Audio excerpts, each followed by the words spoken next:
siempre en su casa, presente está el bodeguero y el cha-cha-cha.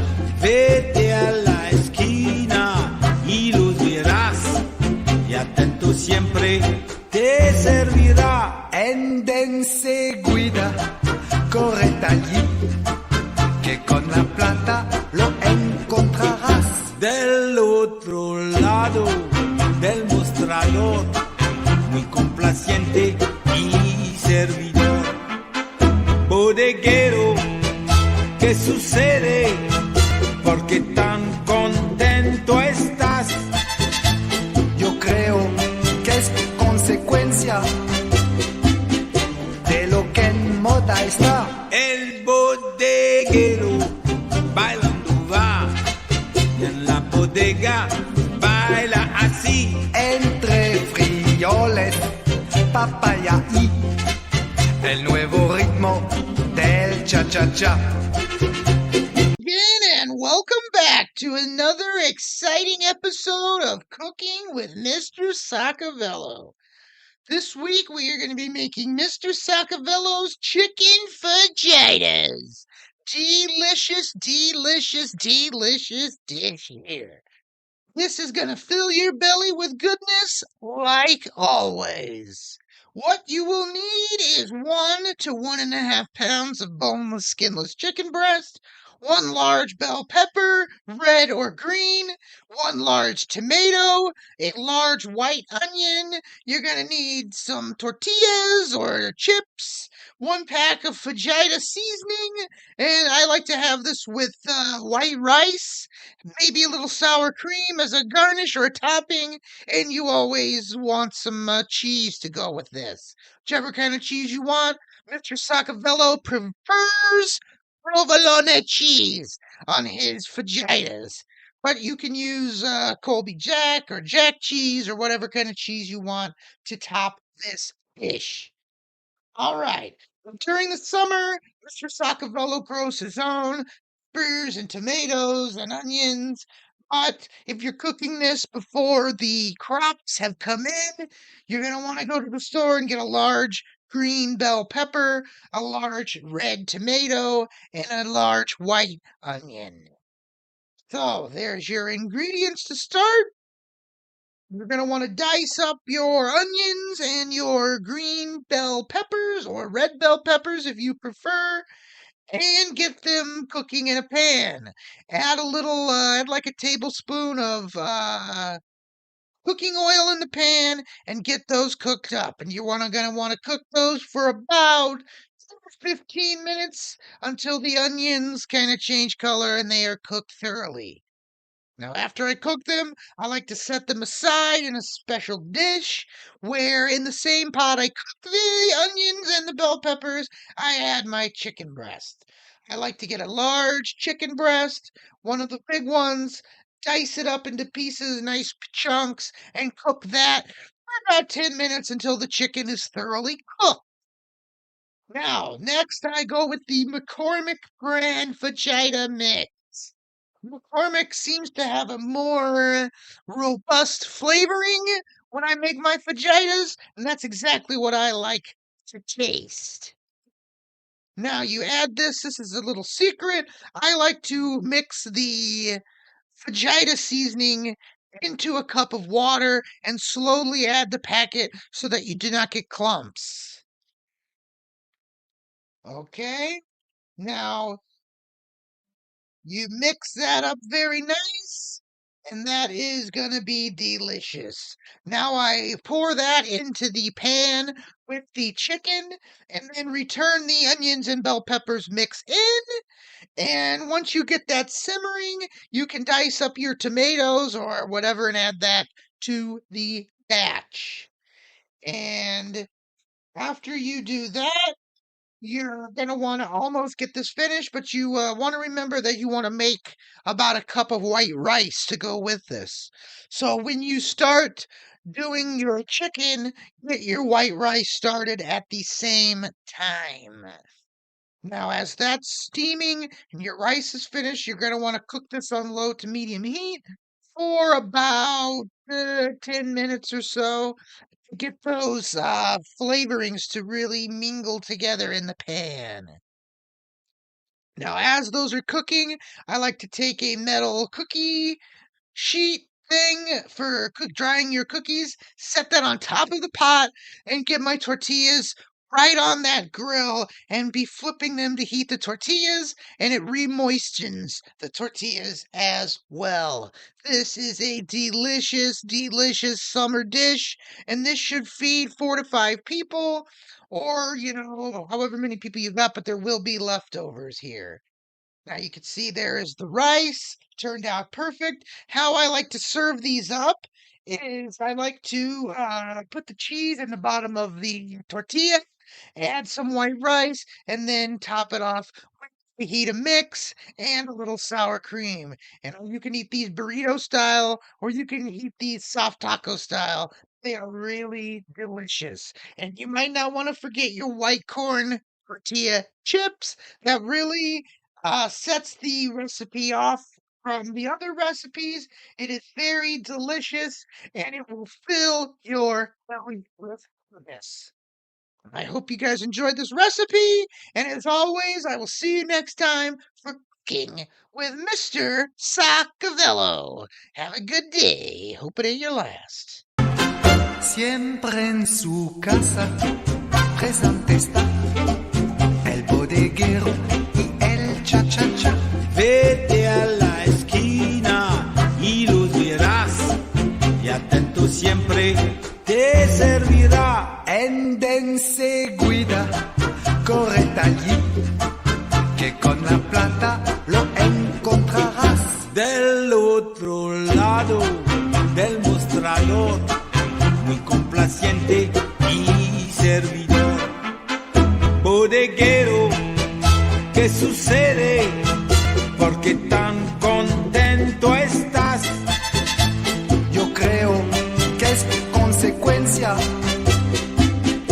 de lo que en moda está. El bodeguero bailando va, y en la bodega baila así. Entre frijoles, papaya y el nuevo ritmo del cha-cha-cha.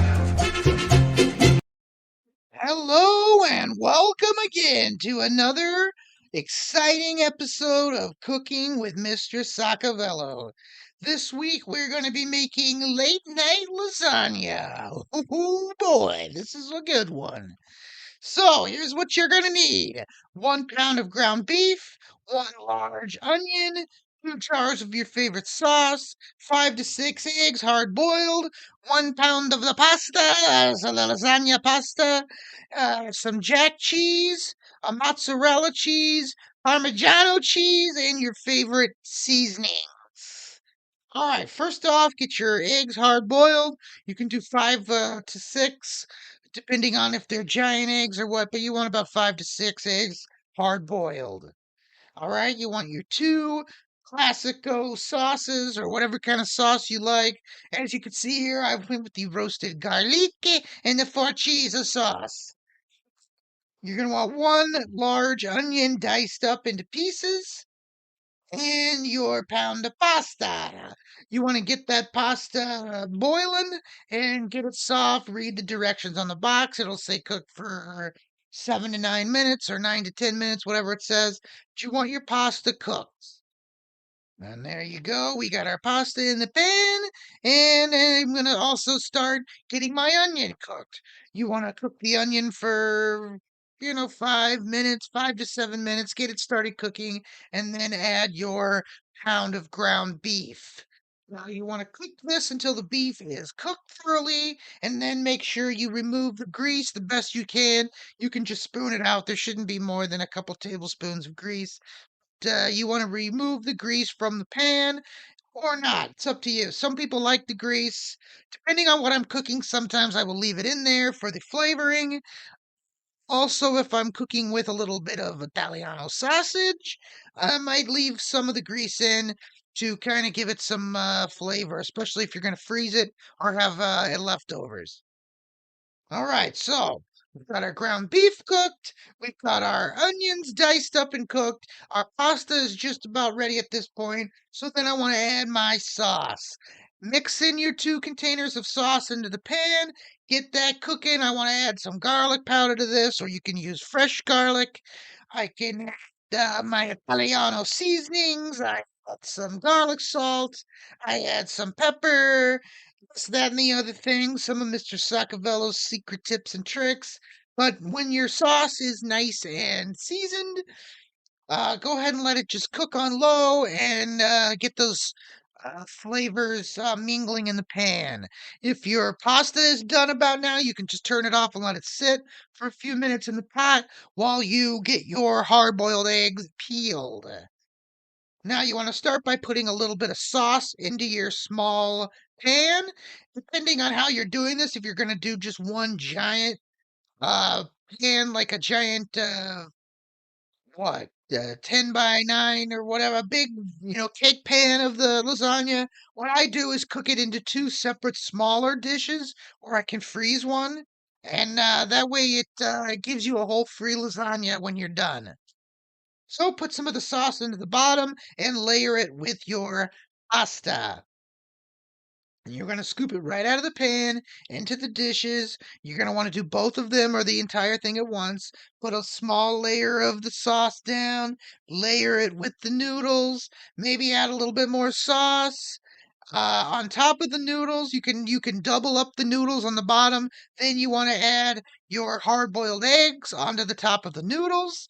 You also want to start dicing up your cheese.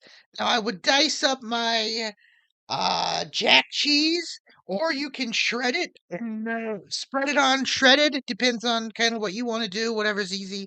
I cut my mozzarella into um round dishes. As you can see, cut it into strips. And then you want to layer that with you've got your sauce, you've got your lasagna pasta, then you want to put another layer of sauce and another layer of lasagna pasta.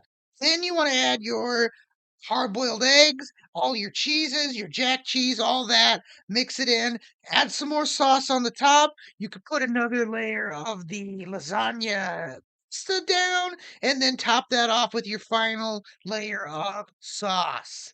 Now, this is a delicious, delicious dish. Everything in this pan right now is already thoroughly cooked. Okay, you don't need to really cook the cheese or anything. So when you top this off with the final bit of sauce, I also like to add some Parmigiano cheese to the top.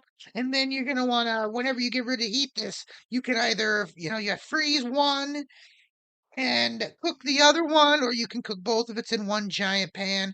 Then you want to cook it at about 350 for about 30 minutes until it's nice and boiling. And then sometimes I like to turn on the toaster part of the oven and really grill the top and have it a nice crispy top. As you can see here, this is a delicious dish. If you don't have a big family, you always have one extra. This one thing should feed at least 4 or 5 people, unless you're giant fat people, and then you're gonna want to eat more than that. But it's a good way to make one dish, and you'll have one left over for a later date. And this is a delicious, delicious family recipe handed down from generation to generation. There's a few extra little things you could put in there. Some Polish kielbasa diced into little chunks would be good in here. You could make it spicy if you want and add some hot links diced up. Grill those, put those in the sauce. There's multiple ways you can do this. Now, another interesting thing is if you did not have the lasagna, you could just cook spaghetti and make like a spaghetti pie. Put some spaghetti noodles down, top that with sauce, put on your cheese and all that stuff, put another layer of the spaghetti noodles down, top that, and you'll make yourself like a spaghetti pie. Any type of pasta will really work for this recipe. It's just a different way of doing it, and people will be curious as to what type of macaroni you use. Are you using elbow macaroni? Are you using bow tie macaroni? Are you using the linguine or whatever kind of pasta you're using? It's fun to mix it in as you're cooking this recipe. As you can see, it was a delicious meal. It filled my belly with goodness. You want to serve that with a salad, maybe some garlic bread, fresh garlic bread or fresh French bread, whichever you prefer. But it is a delicious, delicious dish, and it's a good one to make. And people will be surprised at how well you can cook because you got the recipe from Mr. Sockavello himself. Okay, I will see you guys next time. Thank you for cooking with Mr. Sockavello, and we will see you in the kitchen next time. Siempre en su casa presente está el bodeguero y el cha-cha-cha. Vete a la esquina y los verás, y atento siempre te servirá. En enseguida corre allí, que con la plata lo encontrarás. Del otro lado del mostrador, muy complaciente y servidor. Bodeguero, ¿qué sucede? ¿Por qué tan contento estás? Yo creo que es consecuencia de lo que en moda está. El bodeguero bailando va, y en la bodega baila así. Entre frijoles, papaya y el nuevo ritmo del cha-cha-cha.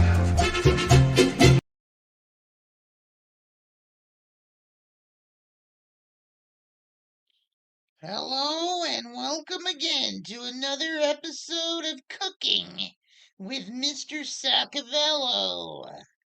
I'm Mr. Sockavello, and this week we're going to be making Mr. Sockavello's toasted turkey and cheese sandwich. Very delicious, delicious dish, and it is a quick dish you could make, and it is very, very good. So what you're going to need is sourdough French bread slices, one half of a pound to 1 pound of turkey lunch meat. I usually go with the smoked turkey or the garlic rosemary turkey. Or if you need, you can just do plain turkey. But this also works very deliciously with pastrami lunch meat. You're also going to need some jack cheese, Italian seasoning, and garlic powder. Now, optionally, you can put diced green chilies or green salsa, and that really goes well with the recipe. So, you take your 2 pieces of bread, you want to put some butter on there and slide those under your broiler and get the butter melted and toasted like so. Then I like to add a little bit of the Italiano seasoning with some garlic powder, toast it up, put it back under the broiler for a few minutes, and get that nice and warmed up and toasted. Then I add a layer of the Monterey Jack cheese to the top. I put that under the broiler again and melt the cheese so the cheese forms kind of a layer onto itself. Yeah, delicious. All right, now once the cheese is melted, I like to then add a couple pieces of my turkey meat. The garlic rosemary turkey is the best, but you can use smoked turkey or regular turkey, whichever you prefer. So I put the turkey meat on there, and then I put it back under the broiler to heat the turkey meat. And this is very important to heat it up as you are adding your layers. Now then, as the turkey meat is heated, you want to put more of the jack cheese on, more of the Italiano seasoning, and more of the garlic powder. And make sure that it is nice and evenly spread and return it back under the broiler. All right. Nice. Now, this step, you can buy a small can of diced green chilies or even green salsa if you have it. Add that to the top. Put it back into the broiler to heat it up, and then add another layer of cheese onto the top. And then you can broil that, and it is very delicious. Delicious, delicious, delicious dish. This is a quick dish. It is a something you can throw together pretty quickly. And when you're doing this, you can also have whole cut green beans. The Italiano beans are very good, or possibly your choice of soups. You could do a salad with this, you can have chips with this, but it is a delicious dish and it will fill your belly with goodness as always. So, this is kind of a quick recipe, but it is a good one, and it's a good recipe that you could bring out when people don't know what's for dinner. They don't know what they're cooking. If you've got your jack cheese and your bread and stuff, you can throw this together very quickly, and it's kind of a spin on a traditional grilled cheese sandwich. So that is a delicious dish. I make this all the time. You can make this as a snack or as a meal, but it is very, very delicious. Okay, until next time, I will see you in the kitchen with Mr. Sockavello. Siempre en su casa presente está el bodeguero y el cha-cha-cha. Vete a la esquina y los verás, y atento siempre te servirá. En enseguida, corre allí, que con la plata lo encontrarás. Del otro lado del mostrador, muy complaciente y servidor. Bodeguero, ¿qué sucede? ¿Por qué tan contento estás? Yo creo que es consecuencia de lo que en moda está. El bodeguero bailando va, y en la bodega baila así. Entre frioles, papaya y el nuevo ritmo del cha-cha-cha. Hello and welcome again to another episode of Cooking with Mr. Sockavello. This week, I am going to give you an inside look at how Mr. Sockavello prepares his delicious dried fruit. Now, this is a great snack for the summertime, and it is a really easy thing to get started in the morning. And you can get your dehydrator going, leave it on most of the afternoon, and every night you have a delicious round of dried fruit. This is a great snack. It's great for your digestion. It's great for many, many things to keep you from eating so many fat, disgusting treats and processed food. So I use the Presto dehydrator. You can get a nice dehydrator on Amazon for about $35 to $45. And I use this thing all the time. So one of the main things that I dehydrate are apples, pears, pineapples, and if you have the extra tomatoes, peppers, things like that. You can try out your tomatoes and your peppers and things like that. Freeze dry them, put them into a seal a meal thing, put them in your freezer, bring them out in the winter and add them to your recipes, which we will be doing in advance over the winter time. So this is going to be a very pivotal video to watch for coming recipes. So, when I'm doing my apples, one of the main secrets or tips and tricks is you want to get them and put them into a small bowl. Now, you fill this bowl with water and add about a teaspoon or a little more of lemon juice, and that's going to stop the oxidation process of your apples so they do not turn brown. And you're going to want one of these apple core slicer things. You can also use this on the pears, but it does come in handy. So I got my apples. It's about It depends if you're using the Fuji apples. It's about 7 to 8 apples. The Honey Crisp apples are good. They're a little bit more tart, but they're also very delicious. And your pears, I go Bartlett pears. There's many kinds of pears you can do. If you're doing pears, you do not want them overripe because they will be too mushy. You want a nice firm pear if you're going to be using it for drying. So, first step is starting to core your apple. That core out of there, get your slices, and you're going to want to take each cored slice, cut them into about thirds. You could do fourths, but it takes up a lot more room on your dehydrator. So, cutting them into threes is what I found to have worked the best. Now, once you get all your pieces cut up, you add that to the water with the lemon juice and really sort it around so the lemon juice gets all over the apples, and that will keep your apples from turning brown. All right. Now, once you've done this step, there's a couple other things you could do. You could add these apple slices to a separate plate and just add some cinnamon to the top. That gives it a nice flavor. If you wanted it to be a little sweeter, you could add a little cinnamon and sugar, but I just put some cinnamon on these and arrange them on my drying sheets like so. You could do the same thing with the pears. It will turn out really good.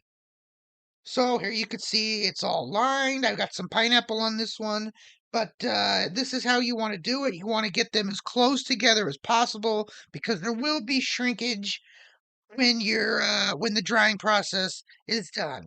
Now you can see one batch that's completed, and then from this you put them all into a big gallon bag, and they do not last long because they are very delicious, and you will end up eating lots more fruit by doing this method. Now, I think these are pears, but pears and apples are very delicious. And when I get this food dehydrator going, it is running like nonstop at my house because this is a delicious, healthy treat that you can enjoy throughout the summer. Yeah, delicioso. Okay, now another thing I like to do is dehydrating pineapple. It is delicious. There are many different ways you can do the pineapple, and there's a bunch of different brands of pineapple. Now, as you can see, I just buy the canned pineapple and cut that in half, put that on the sheets, and get that going. Pineapple takes maybe 8 to 10 hours, where the apples take about, 5 to 7 hours for the apples. And the pineapples take a little bit longer, but they are a little bit more sweeter. They're like pineapple candy when you're eating them. Now I've tried all the brands, gold pineapple slices. I've tried the sliced pineapple from Sunny Select. Now here you can see what I do is I just open the can, I stick the knife in, I just cut it in the can. That way you don't have to get a plate dirty. You can take these right from the can to your dehydrator, and that makes all the effort. Now, I have found that this brand of Del Monte Deluxe Gold is the primo pineapple brand for canned pineapple. It's about $3 a can, but if you are a resourceful shopper, you can probably get these for 2 for $5, and I like to stock up when I can with this brand of pineapple. Now, as you can see, when it's all dried, these are so delicious. And this is a delicious, healthy snack for the summer, for your family. And one thing you'll notice when you make this is that you always are running out because they go quick. You don't think about a handful of apples at a time, but you go through 3 or 4 handfuls of this dried fruit, and it really, really is better than eating potato chips or candies or whatever kind of food people eat other than food Mr. Sockavello prepares, which is always a top-notch dish, and it will fill your bellies with goodness as it always does. So that's how Mr. Sockavello does his dried fruit, and I hope you will get yourself a dehydrator. Use this fruit because fruit is very cheap during the summertime months, and it's a good way to stock up and have yourself some delicious snacks. Until next time, I will see you again with Cooking with Mr. Sockavello. Siempre en su casa presente está el bodeguero y el cha-cha-cha. Vete a la esquina y los verás, y atento siempre te servirá. En enseguida corre allí, que con la plata lo encontrarás. Del otro lado del mostrador, muy complaciente y servidor. Bodeguero, ¿qué sucede? ¿Por qué tan contento estás? Yo creo que es consecuencia de lo que en moda está. El bodeguero bailando va, y en la bodega baila así. Entre frioles, papaya y el nuevo ritmo del cha-cha-cha. Hello again and welcome to another exciting episode of Cooking with Mr. Sockavello. This week, we're going to be making Mr. Sockavello's delicious, delicious, delicious zucchini bread. Now, here's what it's going to look like when you are completed this recipe. It is a delicious one, and it is a summertime favorite of mine. Now, what you will need is 2 cups of zucchini or 1 large zucchini. It's kind of, if you're growing your own, you will have a plentiful amount of these zucchinis, and this is a good recipe in which you can make them. Now, you can also make these into loaf pans and freeze one of them if you would like to stock up your freezer. So, you're going to need your 2 cups of zucchini, you're going to need 2 cups of flour, 1 cup of sugar, a half a cup of brown sugar, a teaspoon of baking soda, a teaspoon of baking powder, 1 teaspoon of salt, a tablespoon of cinnamon, 2 large eggs, 1/2 cup of butter or 1 stick of butter, a 1/3 cup of cooking oil, a tablespoon of vanilla, and then optionally you can add a cup of walnuts or a cup of chocolate chips, depending on how you like to eat your delicious bread. All right, now here's my zucchini plant growing, and I have a lot of zucchinis growing, and that is good for the summertime to have your own fresh vegetables that you can cook with. All right, so here's the zucchini I'm going to use. And what you're going to want to do is get your flour and your sugar ready. First, I like to melt butter and oil and put that into my mixer.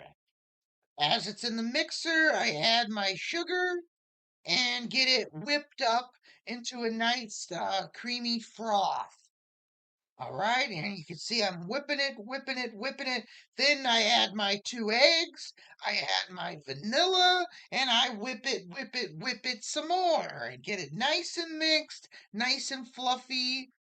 Then I'm going to add my zucchini. So what I like to do is get out a cheese grater and I like to grate my zucchini into pieces. I cut the stem off and then just you know, do it with the cheese grater until it's just about gone. I throw the little end away.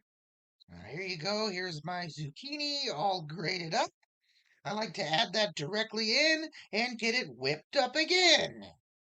Okay, so there it's in there, it's whipped up, and it is a delicious mixture there. Then I like to take my dry ingredients and put them into a bowl. I add the flour and the baking soda and the salt and the baking powder, and I mix it up with a whisk, and I add my cinnamon. If you want to add a little bit more than a tablespoon of cinnamon, the kind of your lower quality seasonings, you might add a little bit more to it than that. So I mix it all up, and then I take the cupper and slowly add it to the mix as it's mixing. You do not want to add this all at once, or it will be dry and clumpy. So I continuously add my flour mixture, and then when it's all mixed up, I scoop it out into the baking dish. Now, in this, I did not add the walnuts because I did not want to crack them, and Mr. Sockavello was busy. But he did add a little bit of chocolate chips in there, and that is going to make it delicious, delicious, delicious. Now, on the top, I like to add a little bit of sugar and a little bit of cinnamon to the top, and that gives it a nice crispy type crust. Now, here it is when it's done. Very delicious dish. When you're serving this, you can cut yourself some squares. I like to cut the squares in half, add a little bit of butter to each one, and then put them under the broiler and toast them so that the top gets a nice toasted butter crunch taste texture to the pieces as you're serving this. And you can also have it with a little bit of ice cream, some butter pecan ice cream, or whatever kind of ice cream you like. It is a delicious snack, and you're using your own fresh ingredients, which is delicious. Now, I hope you enjoy this recipe. This was Mr. Sockavello's zucchini bread.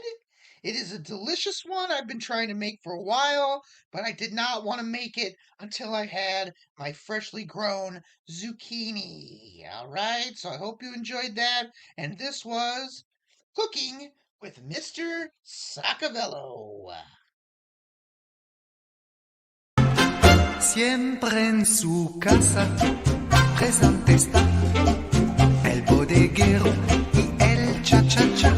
Vete a la esquina y los verás, y atento siempre te servirá. En enseguida corre allí, que con la plata lo encontrarás. Del otro lado del mostrador, muy complaciente y servidor.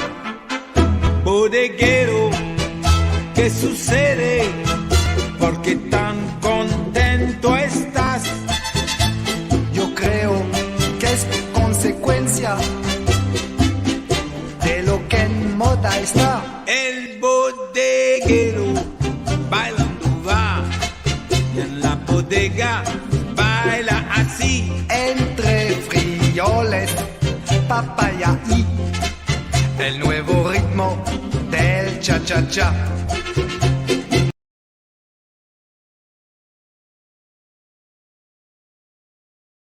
Hello and welcome again. It's that time of the week where we've got another recipe for you and another video of cooking with Mr. Sockavello. This week we're going to be making Mr. Sockavello's cheesy rice with ground turkey. This turned out to be a very, very delicious dish. I wasn't going to make a video on this. This is just something I threw together for a quick meal, and it turned out to be possibly one of Mr. Sockavello's new favorite dishes. So, what you're going to need: 1 pound of ground turkey or ground beef, if you prefer, half of a large white onion or one medium-sized onion, 1 box of cheddar broccoli rice-a-roni, and the seasonings of your choice, whether that's salt, pepper, Italiano seasoning, garlic powder, garlic salt, and some cheese for the topping, which I use the Colby Jack, and I shred my own because I do not like to buy pre-shredded cheese. It's trash. If you are using pre-shredded cheese, throw it into the fucking garbage because it comes with that disgusting powder on it, and Mr. Sockavello does not cook with disgusting cheese powder on pre-shredded cheese. We shred our own cheese here. All right. So you're going to start with your pound of ground turkey and get that into your pan and get this on low to medium heat. Then I also like to chop up my onions. I add that to the mixture and get that simmering and slowly cooking. You do it to medium heat, medium to high heat, depending on how hurry you are to get this recipe done. All right, so add your onions. Make sure you've got the rice-a-roni cheddar broccoli brand. It is the best one to add to this. Now, I get the heat going, I add my onions and get that cooking.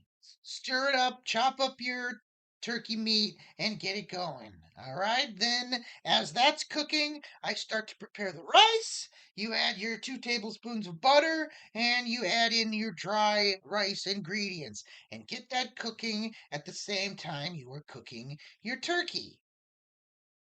All right, now here's a little video showing how I'm cooking the rice. I got the turkey meat cooking and making sure that the pieces are cut up and it is thoroughly cooked. I also like to add my garlic powder, my Italiano seasoning, my garlic salt to this, and make sure it is cooking the way it is supposed to be cooking. And then I want to oftenly I'll remove the rice because I do not want the rice to be burned. All right, so you want to cook this up to make sure they're both cooking at the same time. All right, now here's a little video of the turkey cooking.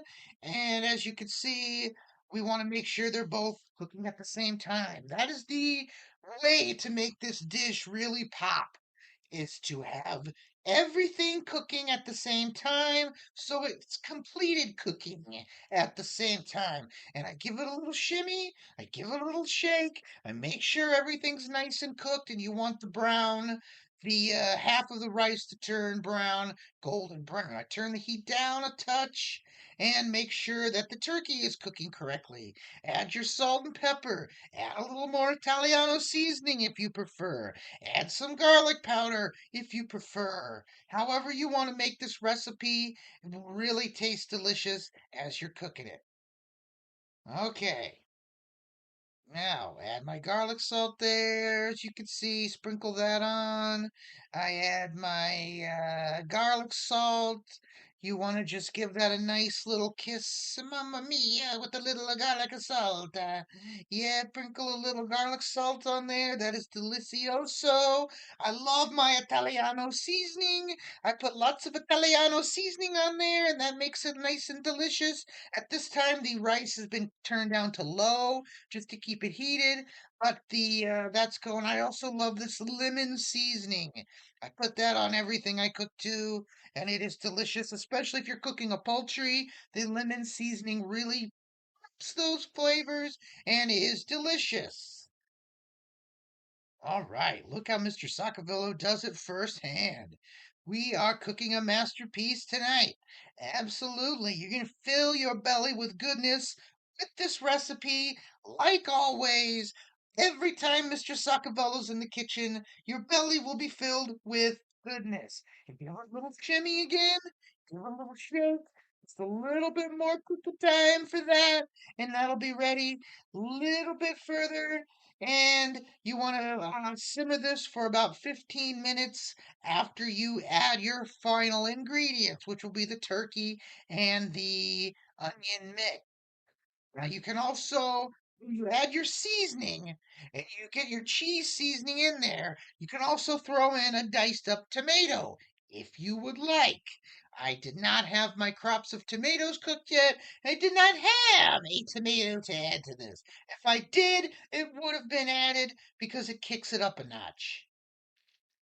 All right, now I put this in, and that's when you want to set your timer for 15 minutes and you want to start adding in your turkey. Now, when the turkey mixed in with the onions, you're going to want to simmer that for about 15 minutes, just like the package tells you.